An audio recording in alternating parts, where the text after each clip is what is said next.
A very warm welcome to all of you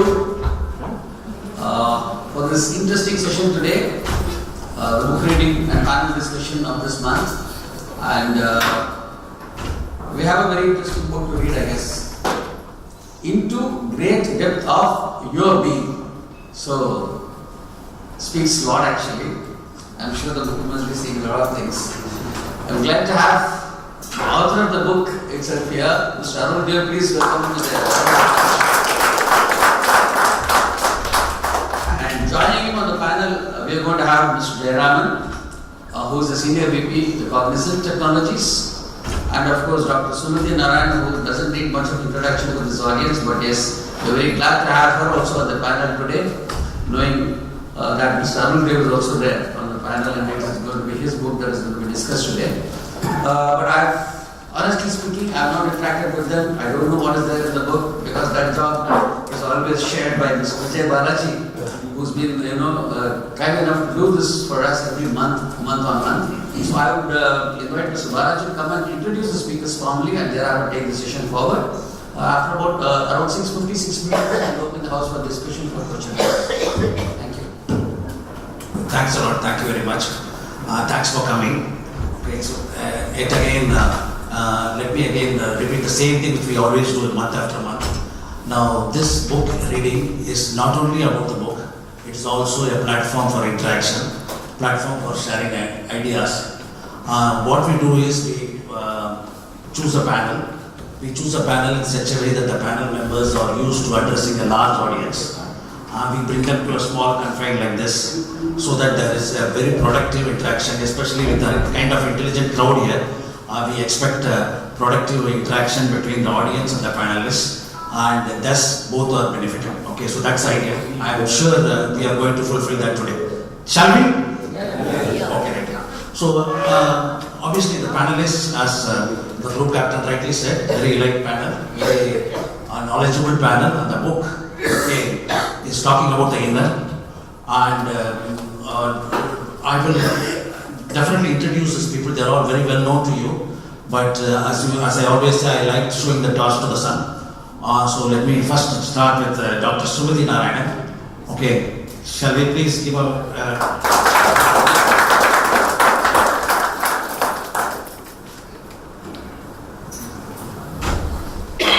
Dr. Sumathi Narayanan is the president of Creative Communication and Management Center, a very well-known trainer.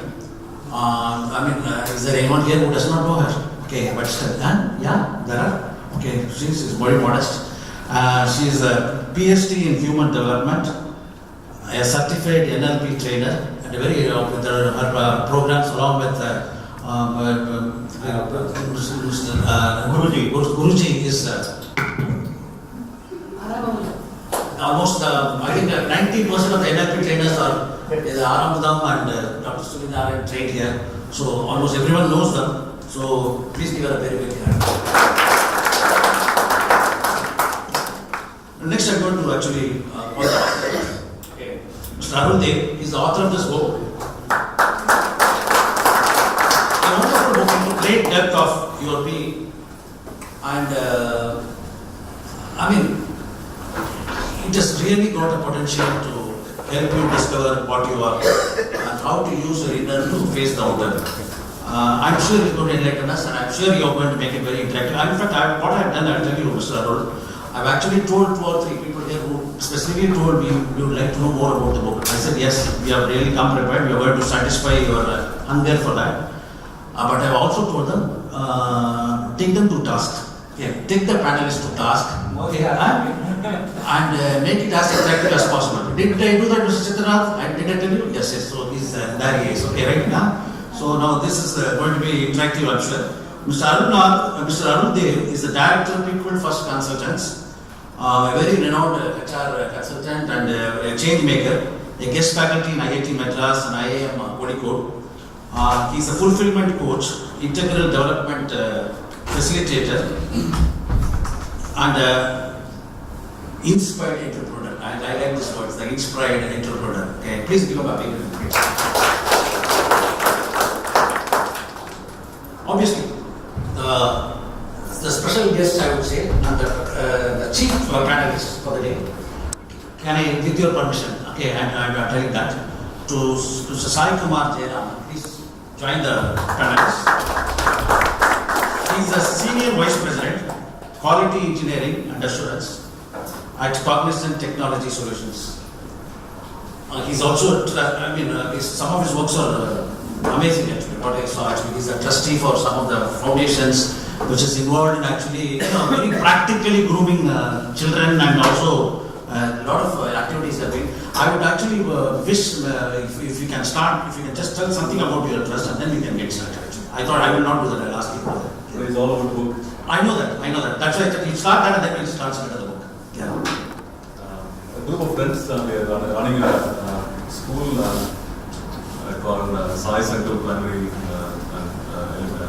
Primary School class. It's up to 5th standard. It's a free school that we are running outside of Chennai, in the outskirts of Chennai. And also apart from that, my wife is running, and I'm just supporting her with the logistics. She's running a program called Gata, which is about building a passion in reading and building confidence in reading, and making children lifelong readers and learners through storytelling, and then providing storybooks to schools, and then also enabling the teachers to say the activities to make sure that learning becomes a habit and children get comfortable with reading and learning through that learning. So, yes.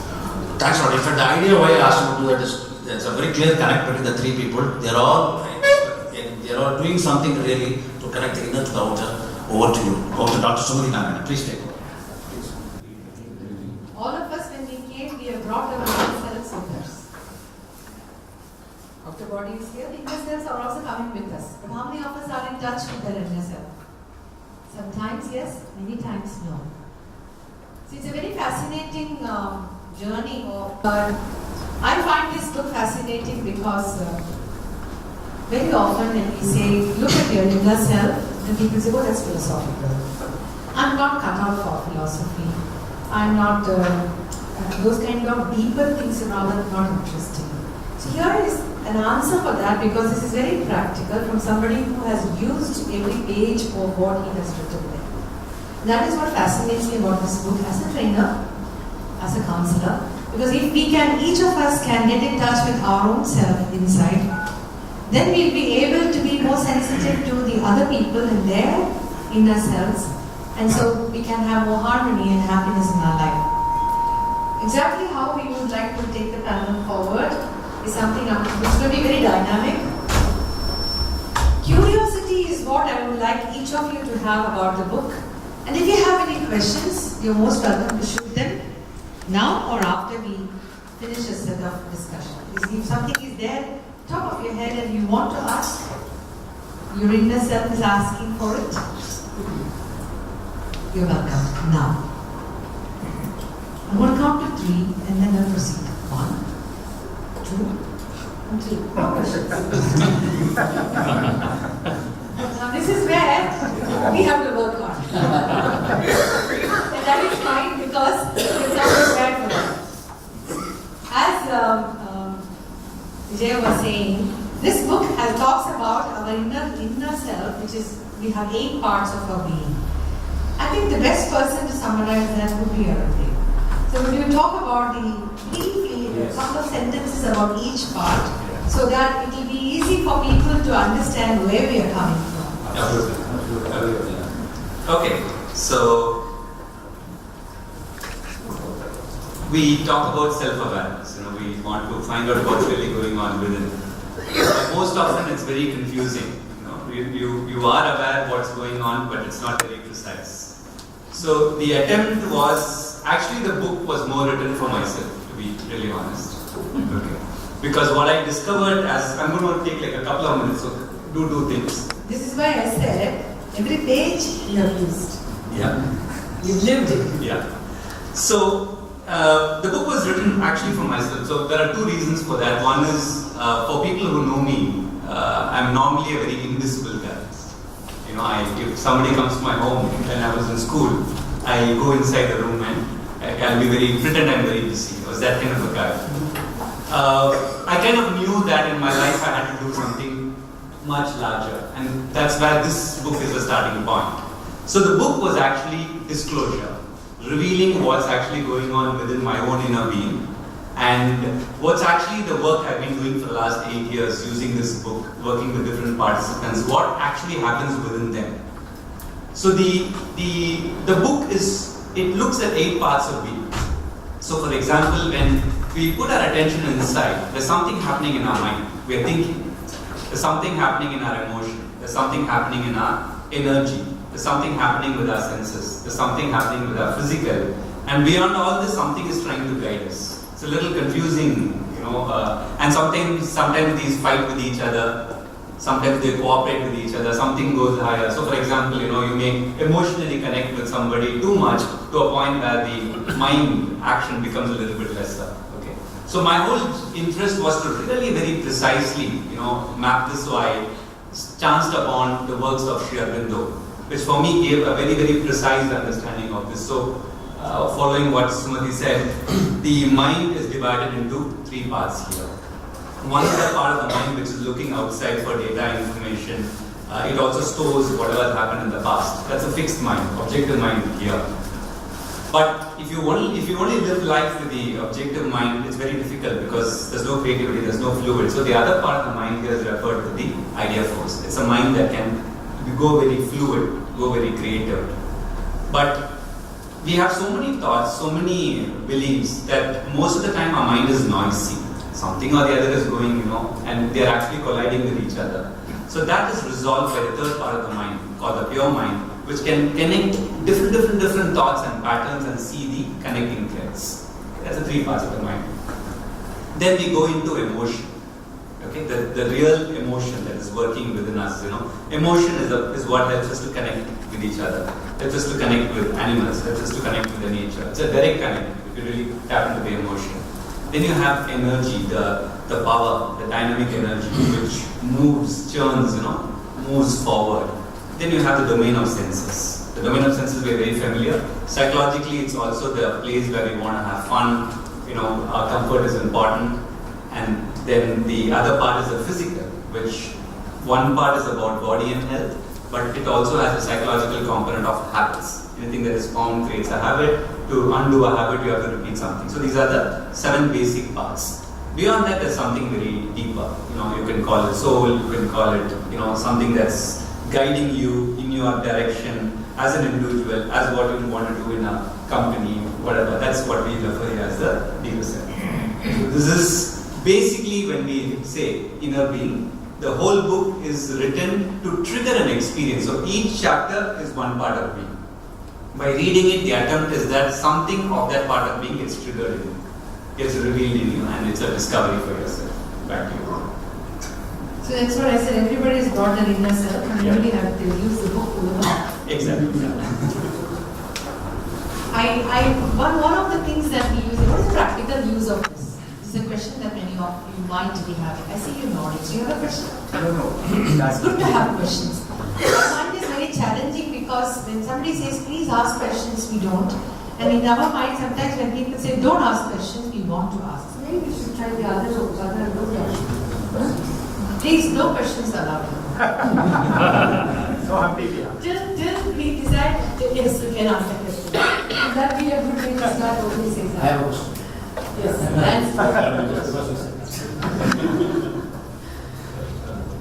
Although I was thinking Arul had written the book for me and he's saying he wrote. So I think that's probably the power of the book. I think it's very appealing and I'm sure it will make everyone think that the book is for me. That's fine. I don't want to pretend that I read this book cover to cover and done a good job of going through the book fully.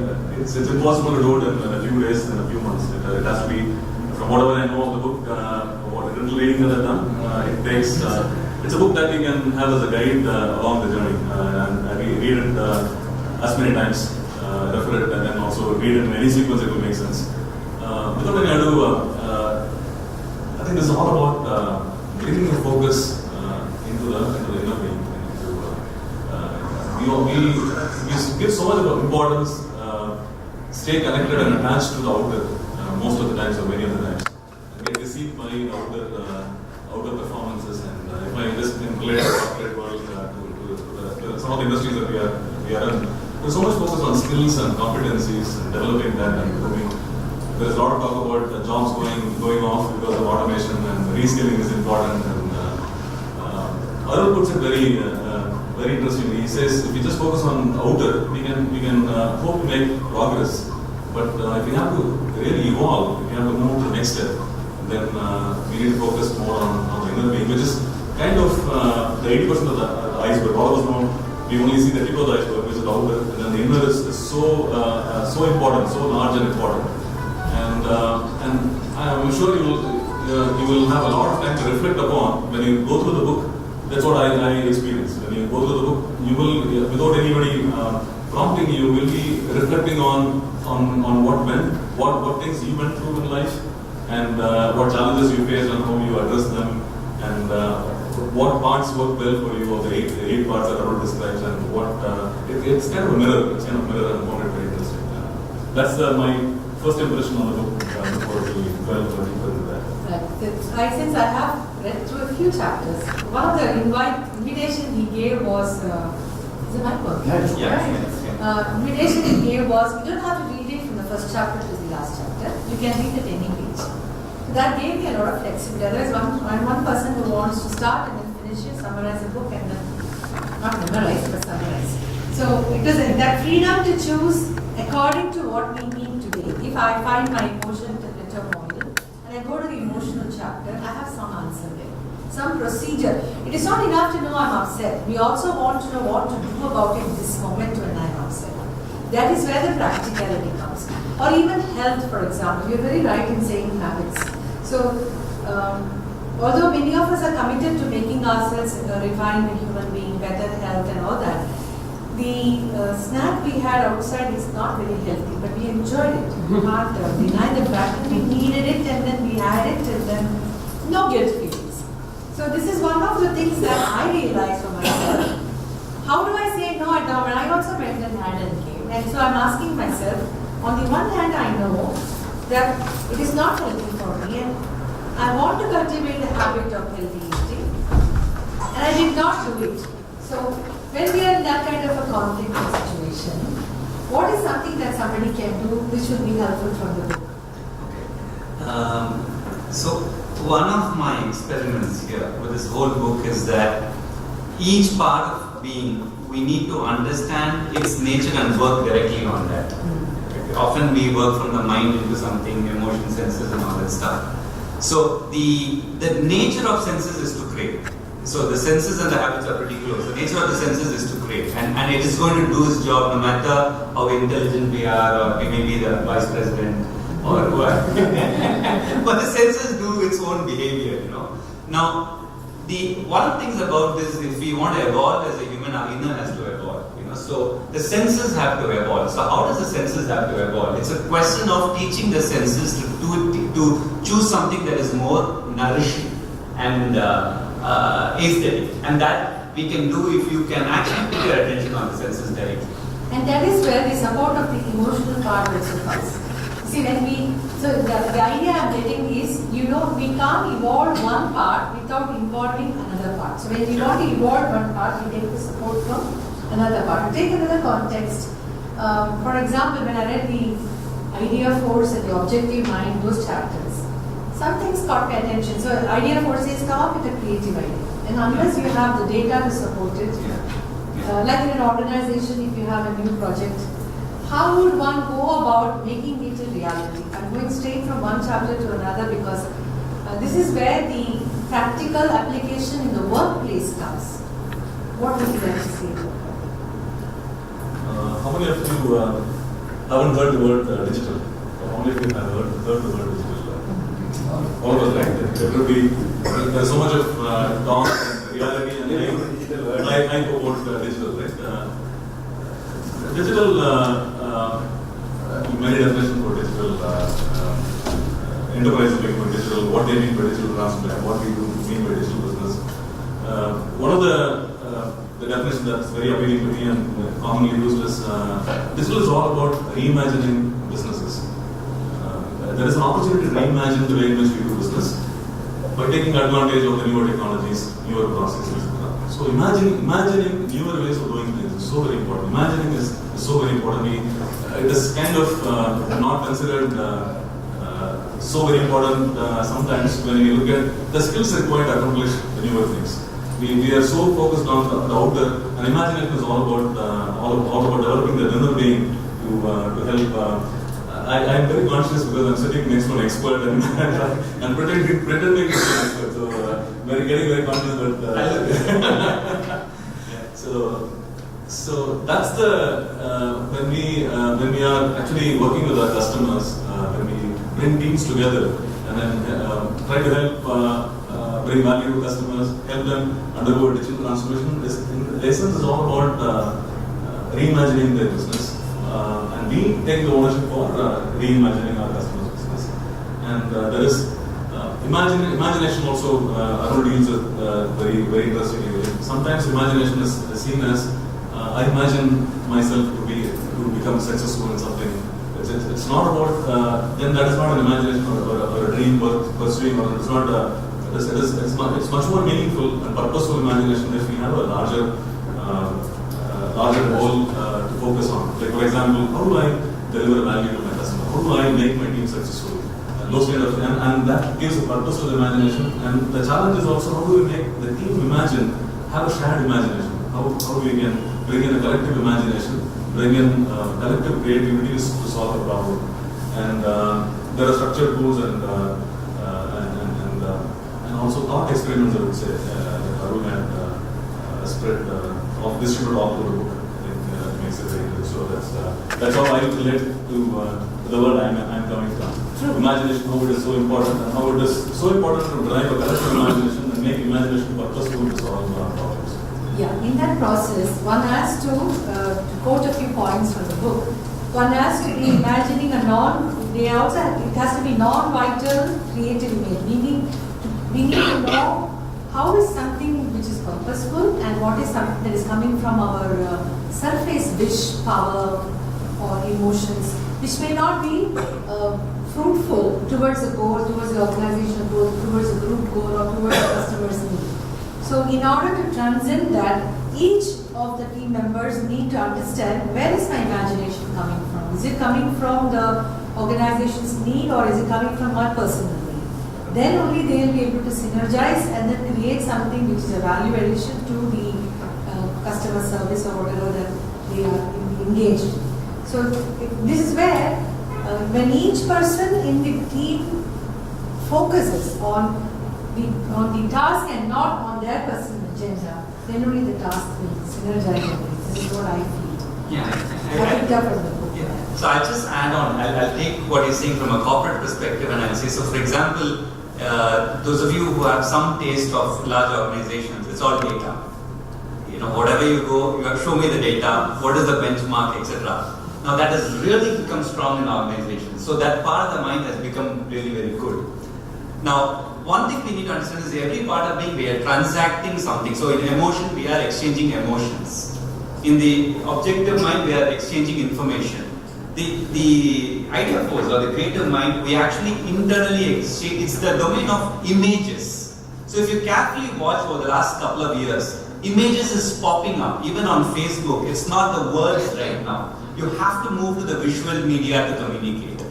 Okay? So if you carefully look what's happening across, let's say India or even outside, the field of images is opening up. You have to communicate through pictures, large concepts in a short manner through the correct pictures. So that field is already opening up. And if you really carefully watch large or small organizations, and Sairam actually said it very nice, those people who can think very different from what is the past are the people who are able to succeed.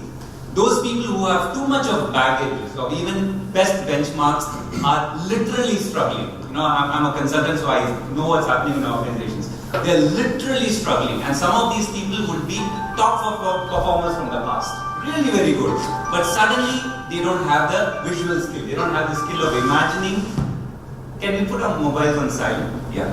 They're not able to actually imagine new combinations. That's this capacity. It's already popping up as a need.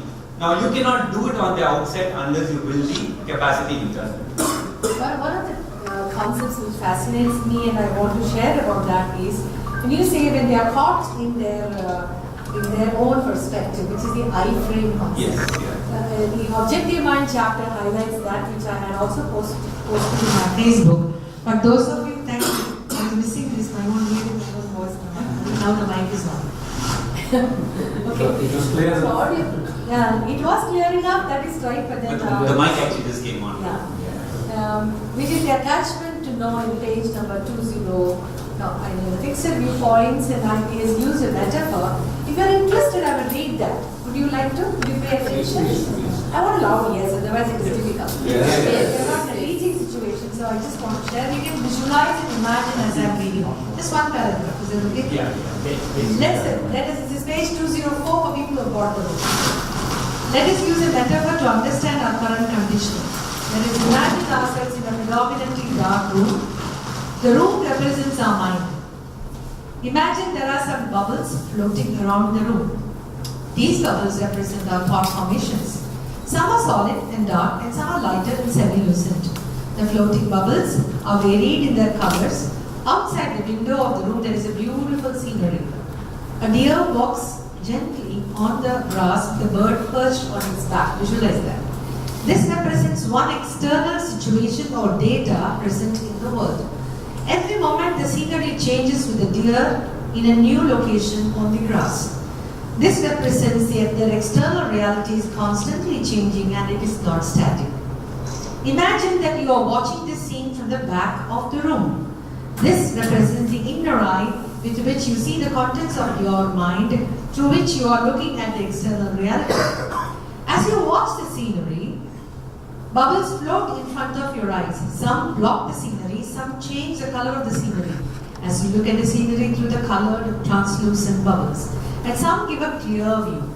To add to the complexity, once you take few views of the scenery through the bubbles, you no longer see the scenery but see only some past freeze frames locked inside the bubbles. This represents cached internal data. These freeze frames allow only for a fixed view that replays several times. Still, there is some drastic change in the scenery. It is only at this point of drastic change we recognize that something has changed in the external environment. However, in the normal condition, we are not present to the minute and fresh changes happening in external environment in a continual manner. So when we have fixed ideas about people, about some problems, about this is my idea, this is the only way it will work or it will never work. These are the fixed ideas which block people from being creative. The next paragraph is also very fascinating when he says, now you go to another room and see. Until you came out of the first room, you didn't realize that there are other views. So it is like introducing you to not only your perspective. If three of us are working on a project, I need to be open to the perspective of the other two by being flexible. Then only the group can synergize. This I-frame, what Arul coins as I-frame, and the need to shift from the I-frame, the filter that we have, we develop over a period of time, to see through others or get access to other views. So very important to make our lives successful, personal, professional, all of which I can relate to this. As I read this book, I was reflecting to one very critical incident in my professional career. I was part of, I'm talking about some 17, 18 years ago, when we were actually working on, some of you would be familiar with the US regulation for HIPAA. It's in the healthcare space, and there was a lot of, at one point in time, a lot of companies were focused on HIPAA, making customers ready for complying with HIPAA regulation that is kind of relatively new, and so on. We developed a lot of tools, and we were, in my company, we were also very focused on HIPAA, and it was a very good business for us. We added a lot of value to our healthcare customers. And at that time, we were not focused on pharmaceuticals. We were not working for any of the pharmaceutical companies. And then, by chance, somebody, one of the Cognizant associates, happened to be in a pharmaceutical company, and then he reached out to me, to my boss, and to me, asking, there's something called 21 CFR Part 11. There's a regulation in the pharma industry, and then customers asking whether we can support. Then when I got to see that first, I thought this is exactly same as HIPAA. We built a lot of tools and we made the customers comply with HIPAA, and similarly, there should be an opportunity for us to go after this 21 CFR Part 11. Then we started building tools, we started building capability to solve this, to make customers comply with this. Because I was myself and my team, we were all looking at. I was the lead for this center of excellence. We were just looking at the world through this iframe of this is the way, this is the need that my customers have, making them compliant on 21 CFR. Then, fortunately, we were able to shift and see other views, which is actually the problem the customer has is that they actually know how to be compliant with this regulation. They have a problem in letting go work that needs to be compliant. They are not comfortable working in on-site offshore model. It's very important for our business to thrive. Our business is dependent on how much work we can bring offshore and make the on-site offshore model work. And so we had to prove that we could make them compliant still. We could help them be compliant with these regulations, even if they are outsourcing these kind of highly regulated activities offshore. And we started focusing on convincing our customers that we can do work compliant with these regulations. And that shift actually made us very successful. We were one of the early entrants into this marketplace, and then I'm out of this business unit now. But when I left the business, we were $1 billion business from scratch to $1 billion, and that shift in the frame of thought that really helped us. If we had been stuck with an iframe of this is a regulation that I have to make my customers comply with, I had to build tools, I had to build services around that. If we had pursued that part long enough, then we would not have been an early mover in that space, and I don't think we would have been successful in that. So that really helped. So that just indicates that the leaders need to be flexible, need to be internally connected, and until the leader evolves, it's difficult for the team members to evolve. How do you think a leader can, of course the book is going to help anybody evolve, but when a leader evolves, how do you think the book can help a leader evolve his team? I think 2-3 things. One is, even if the leader is reading portions of it, it will actually reveal 2 things. One is about him and his team members. It will reveal the strengths of himself and his team members more from an inner perspective. So, for example, somebody may be like my wife, I don't know if she's inside. She is actually heart. She's a person, any team you go, she can connect people. She's emotionally very strong. Now, externally, this will translate as many different competencies. But if you can spot that, then she's an excellent resource to bring in that. Now, so for me, for example, if you see, I'm very strong on the dynamic energy. Anything that you bring in, I really want to take it forward. I'm extremely very creative. You ask me to think in one way, I'll think in 6 different ways. Okay, so I bring that expertise. Now, sometimes, if we don't understand these things sometimes can conflict each other as well. So, if a leader reads this, the first thing is they can actually spot the talents of people in a real way, not just on certain labels or certain skills that they have. So, which is a big blessing. And then you will see that how to bring in these expertises together in a way that they can naturally gel. Which means that, to me, there's a question there. On one second, sir, I'll just complete the sentence. To me, it looks like it can be a good tool to identify strengths in people. Exactly. Yes, sir. Yeah. This is a question. I'm interrupting your discussion. Most of the time when I read books like this, it makes me more introvert.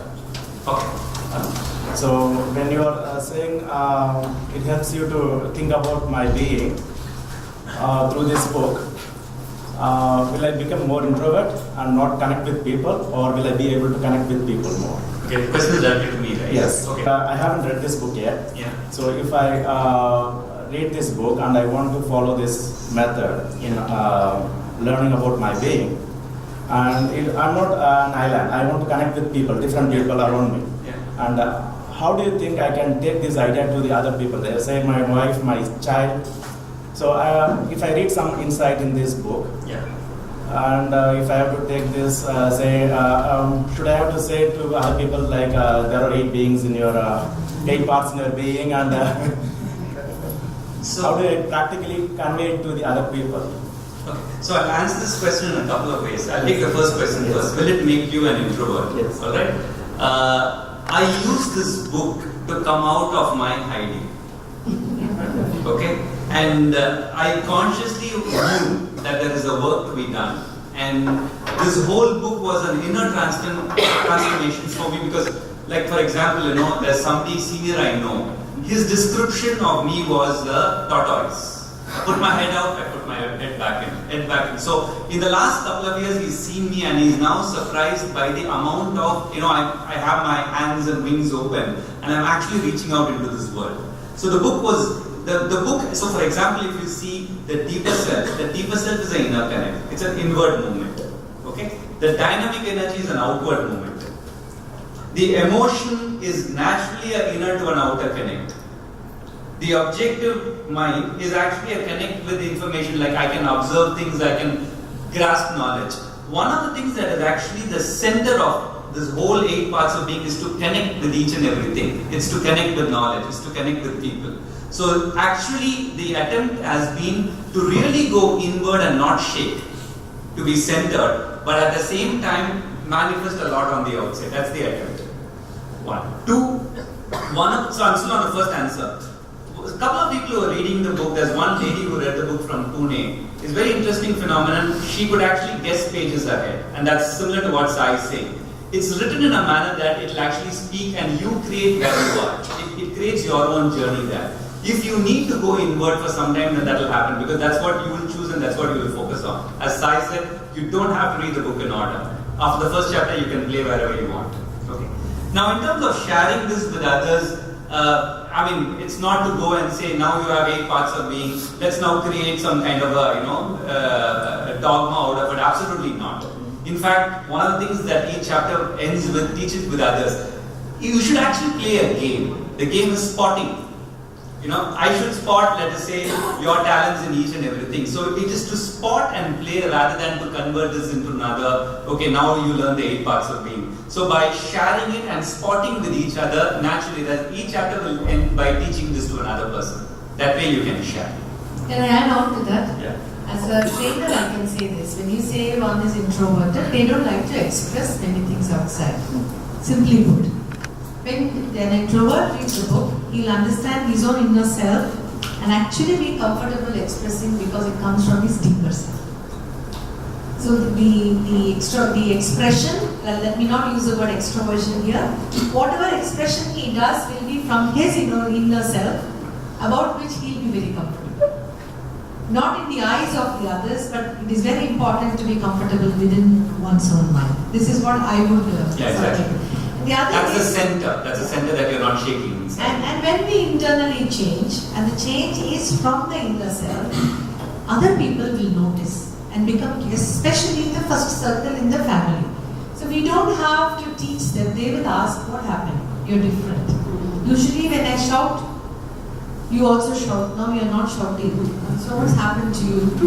They'll be worried actually.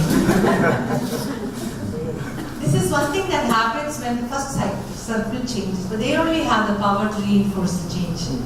So when we change, the only person we can change is ourselves, and when we change, the dynamics, the family change, expressions of harmony changes, there is more expression of togetherness, and then you will be instrumental in influencing that strategically, and that is worth the while.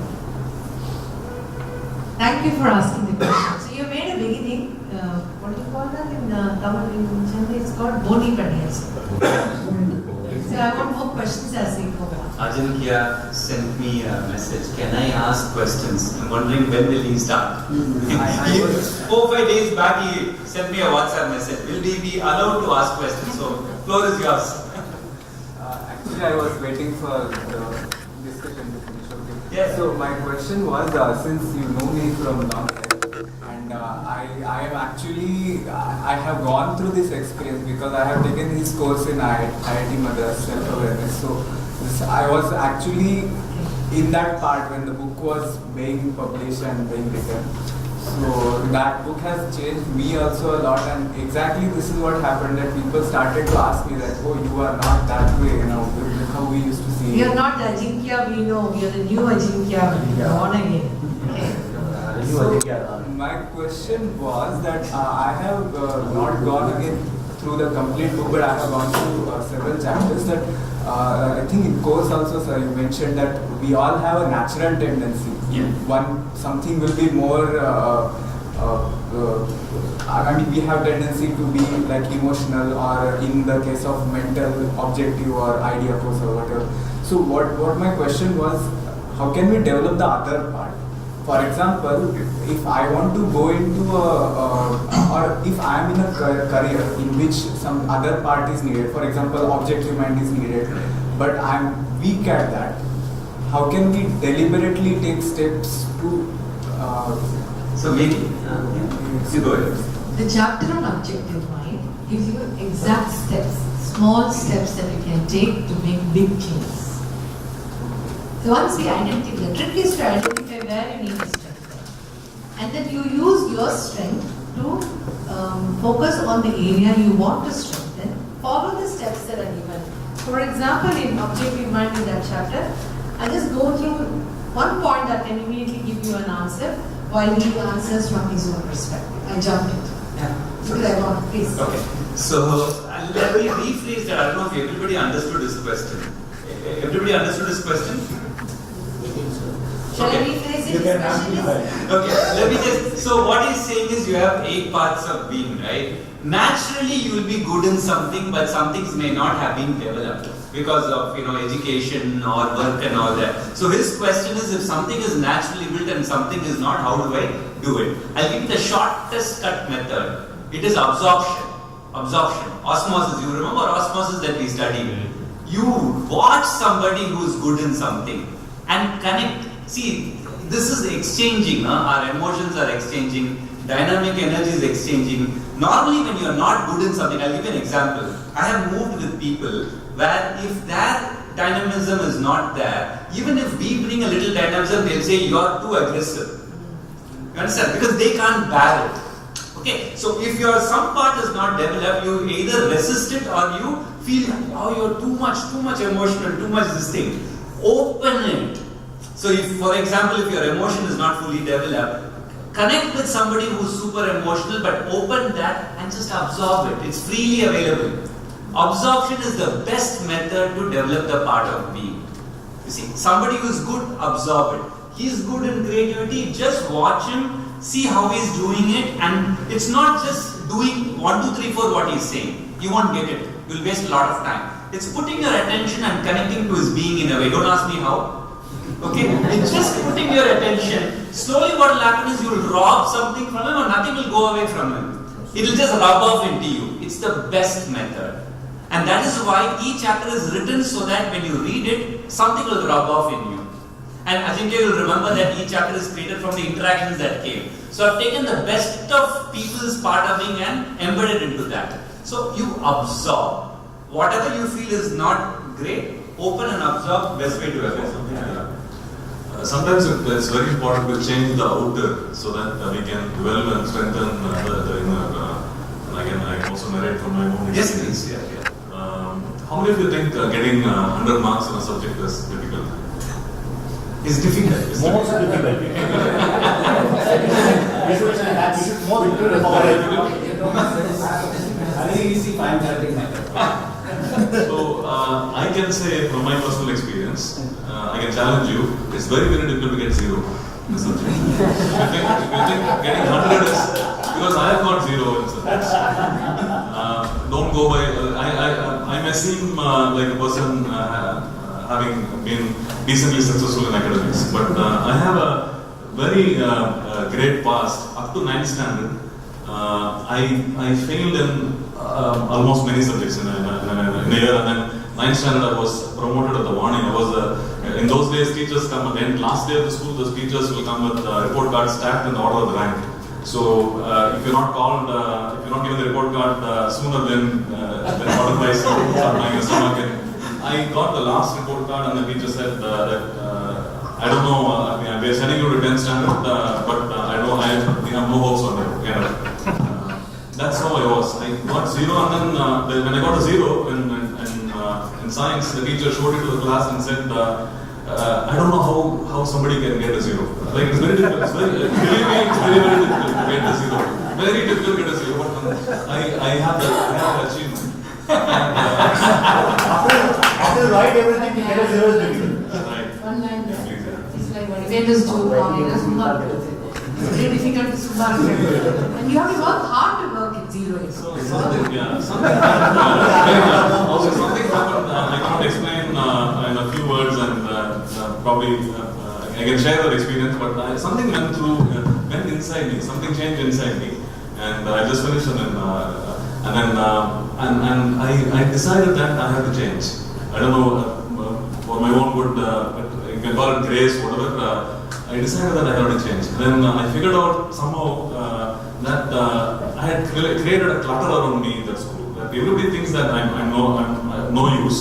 Nothing wrong with the school, but I'm in an environment where everybody thinks I have no hopes. I cannot be expected to do anything better because I created such a reputation. Then I decided I'm going to change the school.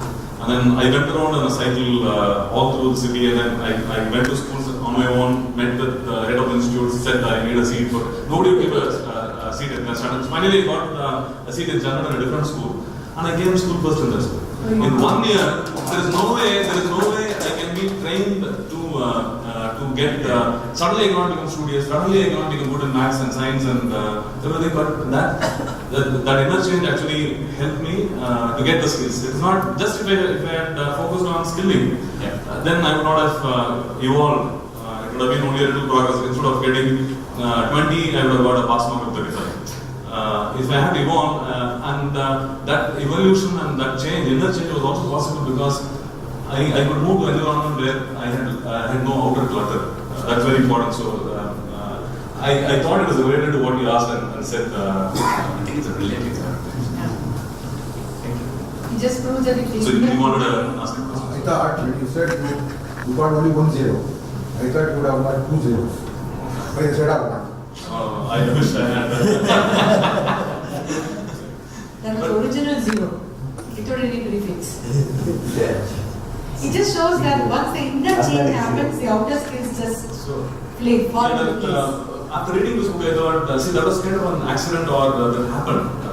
If only there had been a structured approach to this, if only I had known that there are 8 parts. This book really gives a structured way of approaching this and the tools. I think it'll rather than just accidents happening, I think this book improves the probability of we getting success in a more structured and organized way. I would say I think the probability of success is much more than waiting for an accident to happen, waiting for an inner transformation to happen on its own. Like it happens, on its own happens, without any reason it happens for all of us. But the probability of those events happening is much more, I feel, if we follow structured approach. What is it? I think I've known him for a short time. He has gone to the heart of the essence of what the book is doing. So that much I can tell you that you're intuitively hitting it right. That's why I said you wrote the book. Yes. I know Arul for quite some time, and really thrilled to be here. See, whatever little I understand from the discussion now is my logical mind immediately pops up and asks that you are structuring it. Anything which structure means, I said everyone is unique. How can we structure anything? So how can I get just out of this, it's being a structure? This is the question coming in. But definitely I also want to answer myself, saying that you might have done a balancing between structuring and meeting the individual needs. I'm sure you have done. Can you please elaborate? No, it's a little bit more than that. The 8 parts will be there whether you're a man or a woman, whether you're an Indian or an American or whatever. Not only that, you will find the same parts in the external environment. You will find it in plants, you will find it, for example, the physical here, you will find it in the environment. The sensory nature, you will find it in the plants. Touch me not is a classic example of that. The dynamism you will find in the animal, symbolized by line and all this stuff. Okay. The emotion you will still find in the evolution. So everything you will find a correlation. So it's not a random thing of putting a structure. It is perhaps, and you could test it out to find. You will find that it is certain universal things that is happening inside every human or non-human also. And thus it goes basic. It's not a structure as structure, but it is actually observing reality as what it is. And there is, so one of the things that each of these parts of being has a different substance, has a different nature. So for example, physical, this is physical. Okay, senses, the substance of senses is different. It is filled with vibrations. Okay, the substance of energy is prana. You know, it's the movement. So if you explore, each one is different and it is present everywhere. If I may add to that, the way I am understanding it also is, each individual uniqueness is there. The structure gives you a process of finding our own uniqueness. So even though we may all use the processes, we may not exactly use them the same way. So the outcome will not be same. So the whole process is, for example, I want to control my emotion. Your emotions are different from somebody else's. So the way you take the process of the structure is little, the process of refining the part of the structure, the 8 parts, is going to be unique. I don't want to use the word different. So the way you integrate it will have your uniqueness there. What do you give priority when? And what phase of your life? And right now, what is your degree of awareness? All of us have, but all of us differ in our journey. And so this gives the process may be common, but the way we take the process is different. It's like when we take a train. In the train journey, everybody is in the same body, but each person has different origin, different destination, different purposes for being in the train. Although the train is carrying a set of people from one point to another. And so in doing that, each person takes the journey in a different way, so that individual difference in the journey will definitely be. Yes, perfect. Yes. So there are two aspects. It's perfect. So there is an individuality and there is a universal commonality. For example, when you touch love, the true connect, and it is the same experience for all of us. The experience of a connect or love, there is an individual component and there is an absolute common component for all of us. We all know what that is. And you actually feel that connect and the love. So both are true. There is the individual aspect and there is the universal commonality. Give another example. So for example, deeper self. That's the part that is guiding you. You need to know its nature. That's the universal commonality. And of course it will work different for each of us. So structure, Go ahead. if I probably understand your question right, are we worried about whether structure will destroy creativity, structure will create uniqueness? No?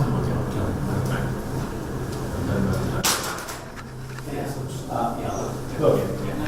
Right. Yeah, It doesn't then I'll share an answer that I had. If you're worried about whether structure is going to bring those negative elements, if structure is I'm not even talking about the negative aspect of it. I'm saying that is it rigid? No, if structure is prescriptive, it is rigid. If the structure is going to give a set of triggers that will make each one of us think and contextualize to our surroundings and respond to that, then that is very, very useful. And that's what I believe. Triggers is the right word. He is getting it intuitively perfect. Triggers is the right trigger. So one thought experiment or called as thought experiment that I liked in the book, one of them is Arul compares 3 generations of women in a family. A grandmother who each of them stand for very different values. On the surface they stand for very different values. The grandmother is always in the kitchen or spends a lot of time in the kitchen, very religious, and she is considered her kitchen as a very, very very sacred place and shouldn't let anybody in and all this. And then her daughter, 44 years old, 40-year-old person, she has traveled abroad many places, met with multiple cultures. She married twice, and her second husband is somebody of non-Indian nationality, and she has a very good career, and she stands for a very different set of values. She stands for kind of independence and multi-values, multi-cultures, and a lot of things. Her daughter, a teenager, is again stands for a very different set of, very fiercely independent and socially conscious person. She gets hurt if she sees gender equality and so on. So on the surface, all of these seem to be, in his experiment, what he suggested, if you look at the values they stand for, all of them seem to conflict. On the surface, we can easily get to tend to get judgmental about their values on the surface. But if you see abstract and see the inner essence of the values, all of them stand for example, they're all noble, very noble. In their own way, they're all very noble. So that actually triggers thoughts about. I see a parallel in my organization. In my organization, people from very diverse backgrounds have to come together. And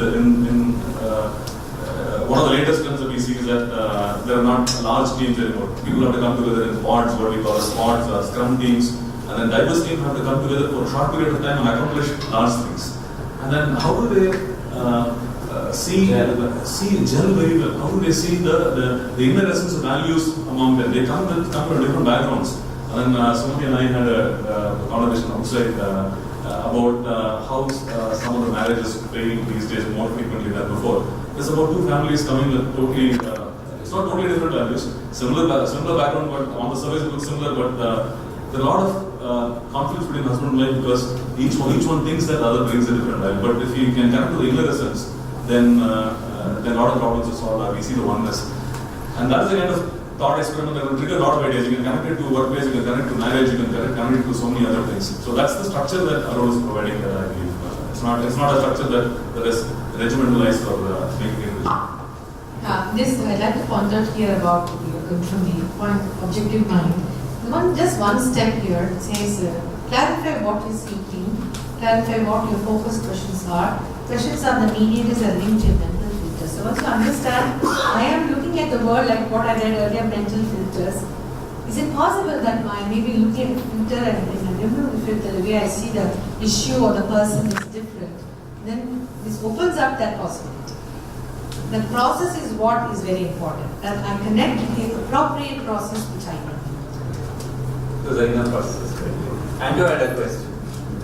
Andrew is my dad. Yes. In case people don't know. Morning TV show and now you have talked only about the 7 parts of being. Is there anything that you are guarding the 7th, 8th part as a secret only for the guy who buys a book and read? Or can you tell us about the 8th part? I don't have book. I thought he mentioned about the deeper mind.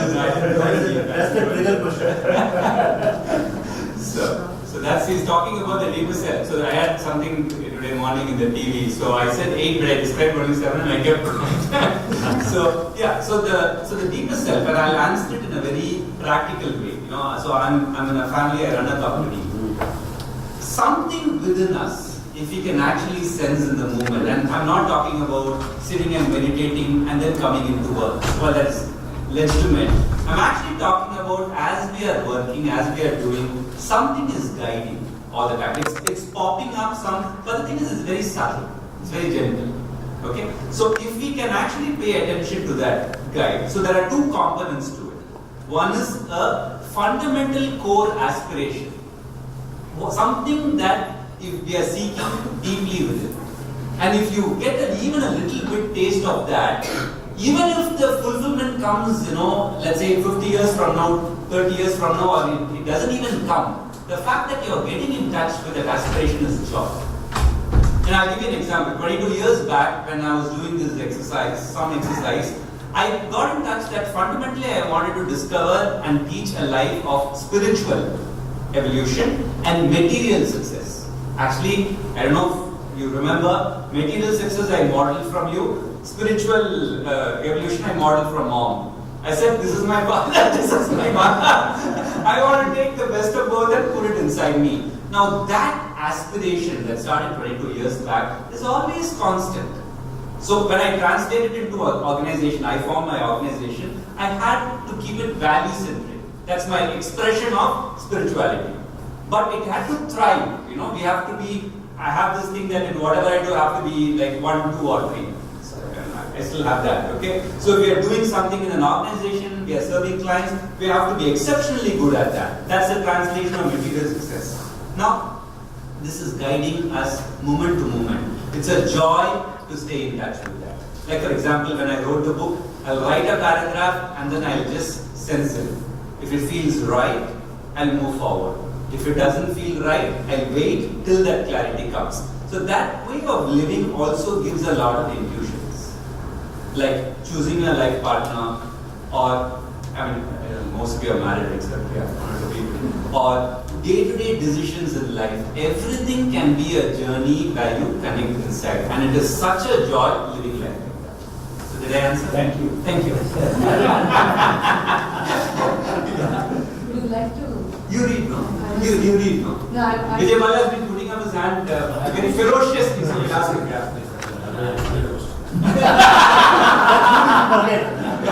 So now we are asking which question, because your hand was up 3 times. First question. I know that I have stomach blood. Yes. I know I have something called pancreas inside. Yes. I know that stomach inside has some juice here, there's some medicine, etc. Correct. But I read this many times in school, college, whatever. Correct. But it never sinks in me. Because it's not direct It observation. never sinks in me when I decide what to eat. Correct. It is not. I mean, what I eat depends upon the taste of it, what is the exterior, what is that is what decides what I eat. Correct. The inside information about how the mechanism works and how it works and what it does, etc., has not influenced me at all. Correct. And what I eat. Correct. Same way when you're talking about the inner being and you're talking about the eight things. Okay, even if I know all this, how do you sink it inside you to help you think in the way you are? Beautiful question, excellent question. See, it has to be direct observation. I may know everything about my tummy, but if I am actually sensing my tummy when that puff is going inside, I know. or when, let us say, a banana is going inside, the tummy feels very different. Unless we are directly in touch with that. See, the thing is, when you are directly in touch with that, often, I'll give you also would have experienced this. Let's say you take 1 spoon of food sometimes. You're about to put it, or even when you put it, the stomach sometimes will send a signal saying don't. And sometimes if we don't follow that, we'll be visiting the restroom pretty often after that. All of us have that. Okay? That's when you are in touch with that. If you are just taking this as theories, life is not fun. To really have fun in life, it should be direct observation. What is the senses doing? What is the emotion doing? What is the energy saying inside you? What is the mind seeking for? What is something? If it's a direct observation, we will do this work till we die. To add on to that, I would say that when somebody has a wake-up call, like there is a huge issue problem, somebody has a health problem, it's a wake-up call. Or somebody is in a very big conflict, they lose a relationship, or they lose a job, or they fail in a project, that's a wake-up call.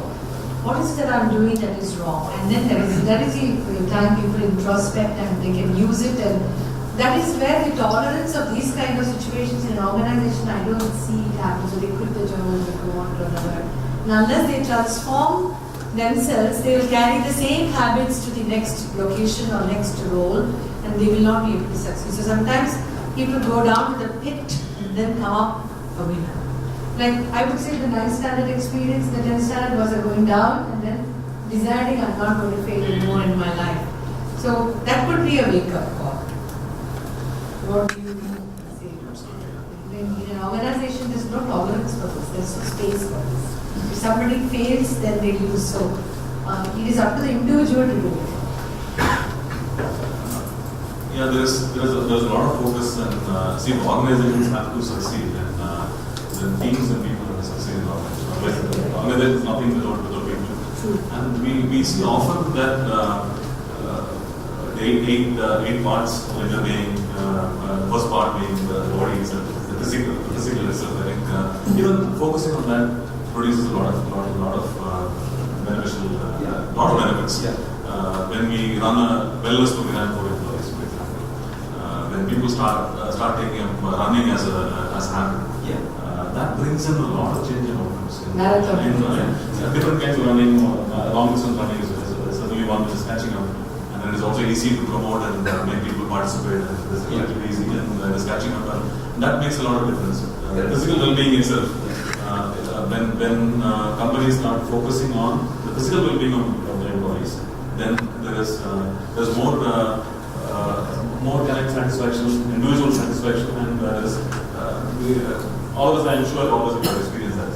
When we discover that we can run 10 kilometers, 20 kilometers first time, then the confidence builds up, and then that extends to other spheres of our living, also work and family and everywhere. True, because if one can physically become healthier, their emotions will be more in the more aligned, and they will feel good about themselves, about the world.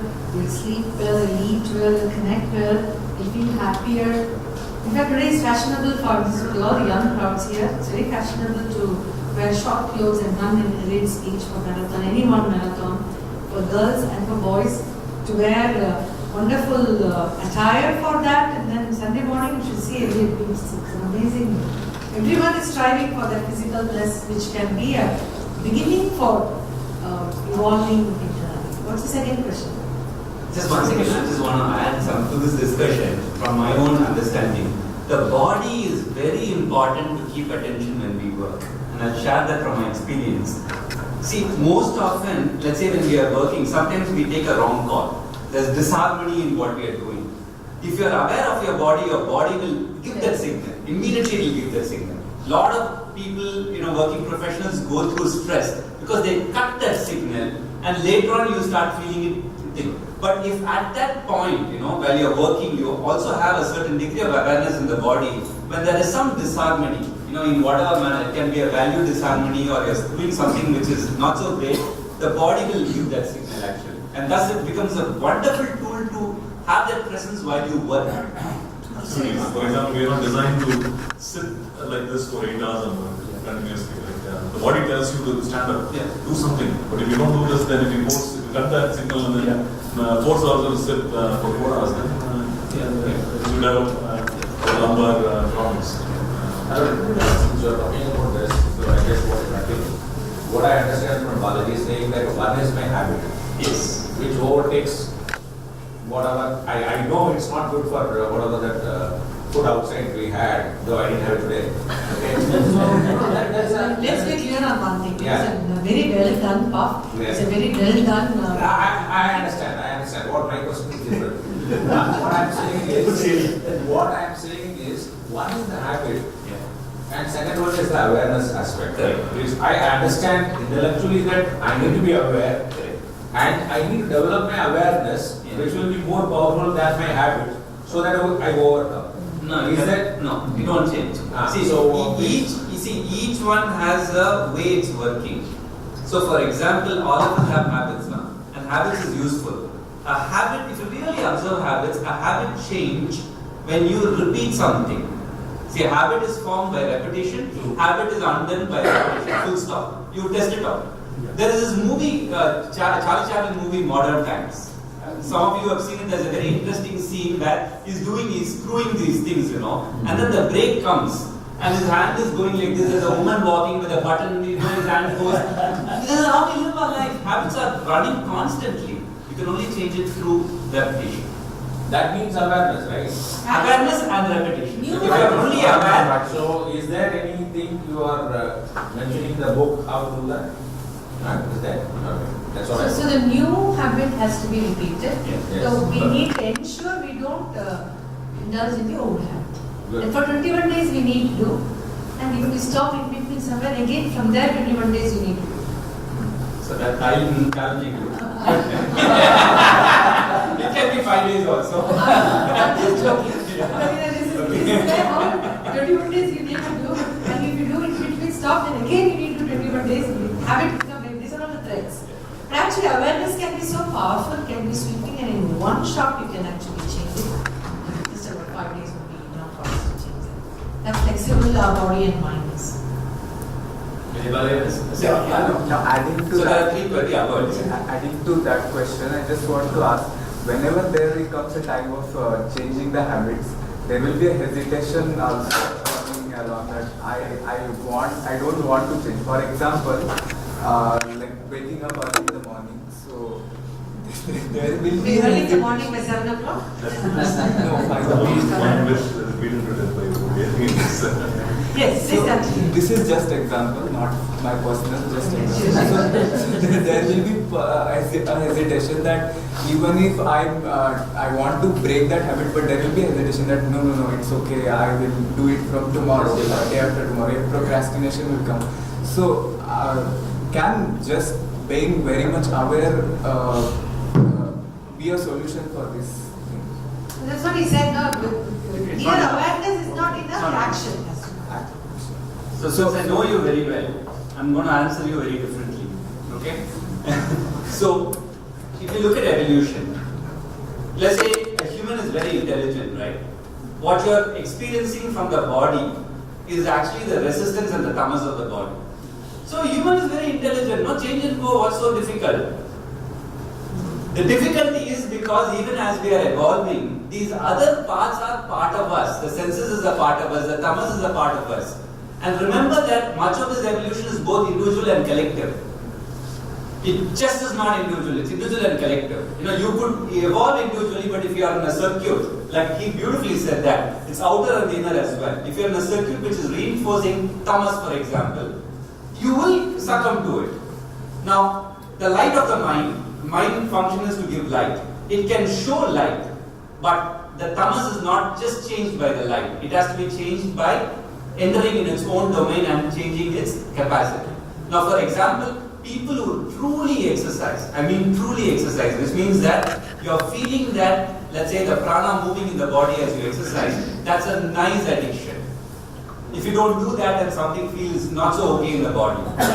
So that's the capacity to mold things in the body, for example, that is needed for us. Also, this chapter, when you read, it talks about becoming more aware of our sensations in the body when we do many things, eating, sleeping, even working.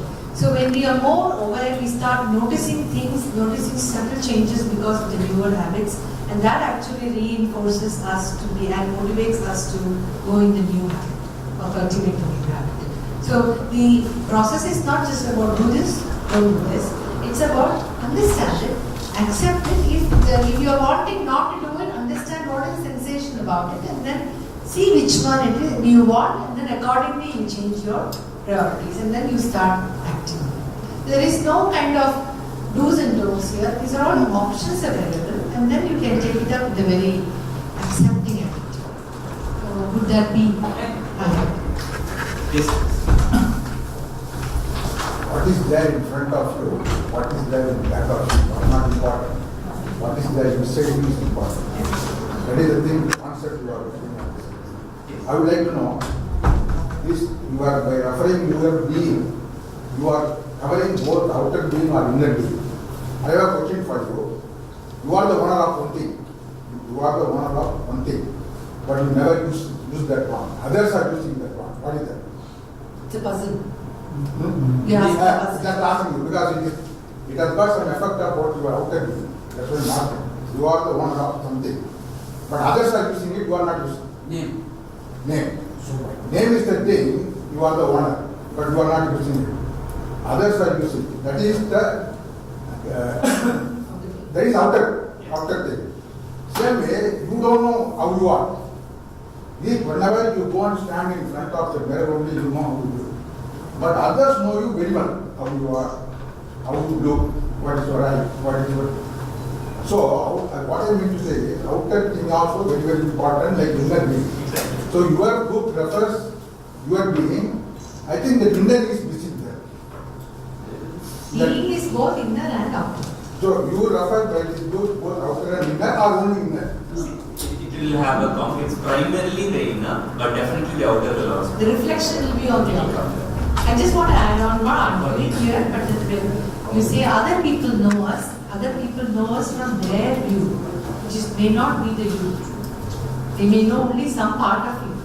They may not know you totally. Only person who knows ourselves is ourselves. But others, outer is also important. It is important. Outer is important. It is important with people who are close to us. If we give importance for people who are not that close for the outer being, it's going to be a big challenge. This is what I would. So that the only correlation is, we know to make a sambar. If the sambar is not okay, the ingredients is not okay, you know how to manage it so the sambar comes well no matter what. Like that we are skilled in many things. But what we have not developed the expertise is, if the emotion is not feeling okay, how do you understand it and bring it to a state of well-being is not, we have not mastered that. If your mind is lacking clarity, I'd like to share an experience from a 7th and 8th standard student. Okay, we are also teaching this to the 7th and 8th standard student. One of the students actually shared this. He said that, uncle, he calls me uncle. He says, uncle, so there we are talking about the pure mind. It can put the, like he said, no abstraction. He said that synthesis, which is putting together the opposites, gives light to the mind. I didn't understand. I said, what do you mean light? And I asked him the second time. He said, until photosynthesis is there, no? Like that, when you combine things in the mind, that is food for the mind. It gives light, which is food for the mind. Very true. When you have clarity in the mind, when you have confusing things, if you know how to put it together, you're feeding the mind, you're giving it something nice. This we have not mastered. That is what the book is about.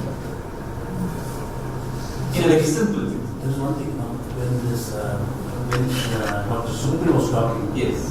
the audience were able to hear. Even the last row was able to hear. But she understood that we were able to hear only when there was some noise. And the mic. There was mic noise. Okay. Yeah. And she wanted to know, she wanted to hear her own voice Yeah. to realize that others are hearing. Correct. There's a thing here which I'm not telling you.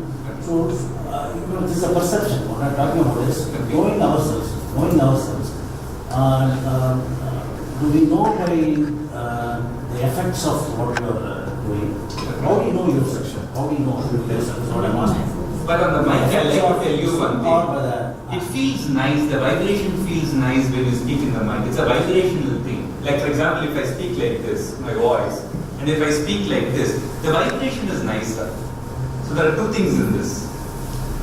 It resonates. Yeah, like right now I'm not talking with the mic, but now I'm using the mic. It's I nice. can hear my voice, and so I know how my voice is impacted. So if you take that as an analogy, how do I behave or think or feel which resonates in my behavior, which can be externally seen? So there is a connect between what I am feeling and thinking and what I am behaving. Then the alignment is good. Then there is harmony. Inner and outer is in sync. This is what I would say. There are no questions, you can summarize. Yes, sure. Let me share my thoughts. It's nice being here, wonderful experience, listening to explanations based on your life experiences. Certain things touched me, like spotting the goodness in others, and more of being than it is how becoming. So becoming is given an emphasis, and I see that there should be a synthesis. And finally, Arul Dev put it, thesis and antithesis, then only there is a synthesis. I think the thesis is what I am. Antithesis may be what I am not. So I may see that what I am not may be there in other person. So I put together, then there is a synthesis. That is, I think, the aim of the book. What you said is very wise, sir. If you do that experientially, you will really evolve very fast. Okay. Yeah. So I think my understanding went well, I think. Yes. Thank you.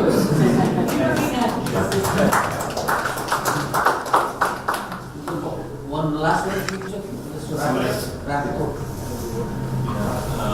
Thanks for the opportunity. I think it's by grace we came together today, and happy to be part of this journey along with Arul. For me personally, it has been very gratifying, very satisfying that I could share my thoughts about this intense book. Yeah, so for me, thank you. I mean, I connect to many of you in this discussion. Some of you were quiet. It doesn't mean that you were quiet. You were equally participative. So thank you for the connect.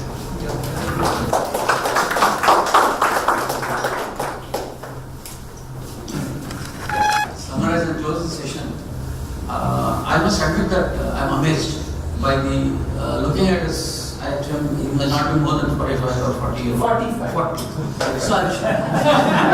So he's safe. And at his age, the kind of the clarity with which he has written this book. I have not read the book, but from not all metaphors that is brought out, even in that one para, to write that one para, it would have taken days for any of us sitting in this hall possibly. So I don't know how we managed to put this across, this kind of a book, very intense, like she said. And whatever questions were raised, he answered them with so much clarity that shows that he's actually experienced while writing the book. So I must compliment you. It's not easy to produce this kind of a book, All of us will agree with me? Yes. A very intense book on a topic which is, which we find that only people of certain quality and certain level of knowledge can attempt. That's what we normally think. I'm sure he's got all those qualities and knowledge, no doubt about it, but I'm just saying, being in the corporate life, yeah, with a halo, which is not there right now. Being in a corporate world, to do this kind of fabulous job, my compliments to you, and we have all the MMA members sitting here. And for Dr. Sumathi, we know she is a very known personality in the training circles, she's into NLP and all that. For her to understand this book and to come and hear and speak to us, it's given a lot more clarity. I must thank her for that. And of course, your name is Sairam, actually. Sorry, first time I said Sairam. Yeah. So, Mr. Sairam has been kind enough to take his time off from his very busy schedule and be here. And I was very close competing with him in school, but I could not succeed. So he got a 0, so I can't compete with that. Yeah, so I got very close to that, but somehow maybe that's the reason I didn't become a vice president. I should have gone. So with these words, and once again, thank you, Vijay Varaj, for all the effort to bring all of us together here.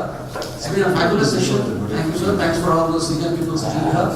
We had a wonderful session and hope to have more such sessions in future.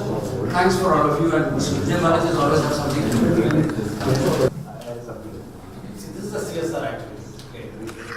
I really compliment them for spending time from the busy schedule. And I also compliment each one of you for actually being equally. We actually consider no difference between the panelists and the audience. We were all CSR. All are on CSR. Thank you for all doing the CSR activity. But I thought, since their contribution has been immense, we would like to just, as a token of appreciation, give them something.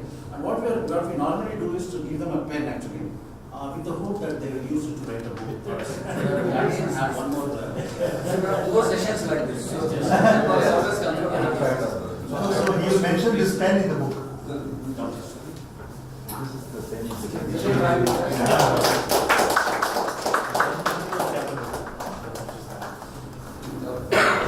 Hello, sir. Thanks for coming over.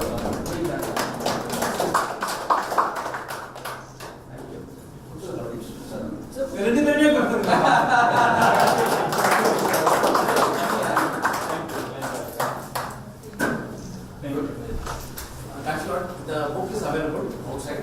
Okay. I think there's a special price of ₹400, which is less than what is listed in the book. Okay. And obviously the Autograph. Author will autograph the book actually. Now I understand it's also available online. The details are available outside. Okay. Thanks. Thank you, ladies and gentlemen. Reach home safe. Thanks.